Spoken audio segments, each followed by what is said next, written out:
এটা অটোর গ্যারেজ। হ্যাঁ অটো জায়গা অটো থাকে কয়টা? এলাকা অটো 6টা থাকে। 6টা।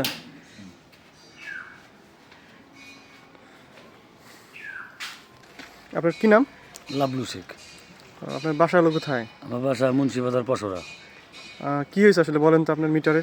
মিটারে আমি বিগত 3 বছর ধরে মিটার পাস করাইছি। এই পর্যন্ত আমার রানিং বিল যা দিছে সবে আমি কমপ্লিট করছি, কিন্তু 3 বছরের মাথায় এসে আমার এক চোটে 38,000 ইউনিটের বাকি করছে 4,25,822 টাকা। আমি এখন এত টাকা কোথায় থেকে দেবো? আমি বলছি অফিসে যাইয়া যে আমার মিটার রিডিং ক্লিয়ার আছে নাকি, আর আপনারা লোক পাঠায় আমার মিটারটা দেখেন। এই পর্যন্ত কেউ এই জায়গায় এসে আমার মিটারটা রিডিং লেখে নাই। ওই জায়গা থেকে কম্পিউটার রিডিং যা ইউনিট করছে আমি সেভাবে বিল দিয়ে গেছি। এই হলো আমার কাহিনী। গত মাসে আপনি বিল দিচ্ছেন না? গত মাসে আমি বিল পরিশোধ করছি 24,000 টাকা। মানে আপনি কত ধরছিল, কত ইউনিট ধরছিল? এই জায়গা কত ইউনিট? 900 1100 ইউনিট ধরছিল গত মাসে। আচ্ছা, তাহলে আপনি মানে এই পর্যন্ত মিটার নেওয়ার নিয়েছেন কত বছর? নিচে আমি 3 বছর। 3 বছর এই পর্যন্ত এসে দেখে নাই? এই পর্যন্ত ওরা এসে এই পর্যন্ত দেখে না এই জায়গা। আচ্ছা, ওইভাবে বিল করে দিচ্ছে? এইভাবে তারা আন্দাজের পর কম্পিউটারে করে দিছে। আমি মনে করছি যে আমার সাথে কথা ছিল, ইঞ্জিনিয়ার স্যারের সাথে কথা ছিল, স্যার কত করে আমার ইউনিট পড়বে এগুলা?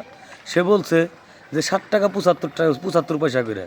তো এখন যে ইউনিট রেট বাড়ছে আমি জানি না, কারণ আমি জানি না আমার ওইভাবে বিল আইছে, সেই জন্য আমি মনে করছি তাহলে আমার রেট বাড়ছে না কমছে সেটা আমি বুঝতে পারি নাই।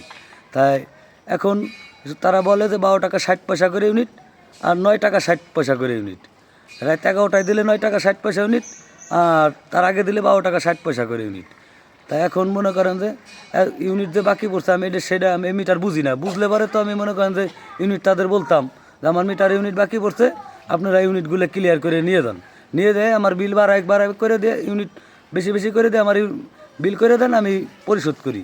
এখন সেইগুলো তারা বলে নাই কোনো কিছু, না বলাতে আমার এক চোটে বিল করে দিয়েছে 4,25,822 টাকা, 38,000 ইউনিটের বাকি। তো এনে তাহলে সে কি চান আপনি তাহলে? আমি এখন চাইতেছি আমার এই বিলটা যেহেতু হেড অফিসে চলে গেছে, আমি তো একশোতে এত টাকা বিল দিতে পারবো না। তারা বলছে অফার দিছে যে 70-75,000 টাকা করে প্রত্যেক মাসে দিয়ে দিতে। আমার তো কামাই কামাই 70-75,000 টাকা নাই, আমার কামাই সর্বোচ্চ 40,000 টাকা কামাই। তাহলে আমি বাদ বাকি টাকা কোথায় থেকে দেবো মাসে মাসে? তা আমি চাইতেছি যে আমার 2 বছর পর্যন্ত আমার টাইম দিলে আমি মিটারে ইউনিট, আমার এটা রানিং ইউনিট সব কিছু আমি পরিশোধ করতে পারবো। আমার 2 বছর টাইম, 2 বছর পর্যন্ত আমার বিল যেভাবে পরিশোধ হয় রানিং বিল সহ আর হলো বকেয়া বিল সহ যেভাবে পরিশোধ হয় আমি সেভাবে বিলটা দিতে চাইতেছি। এই হলো আমার আবেদন।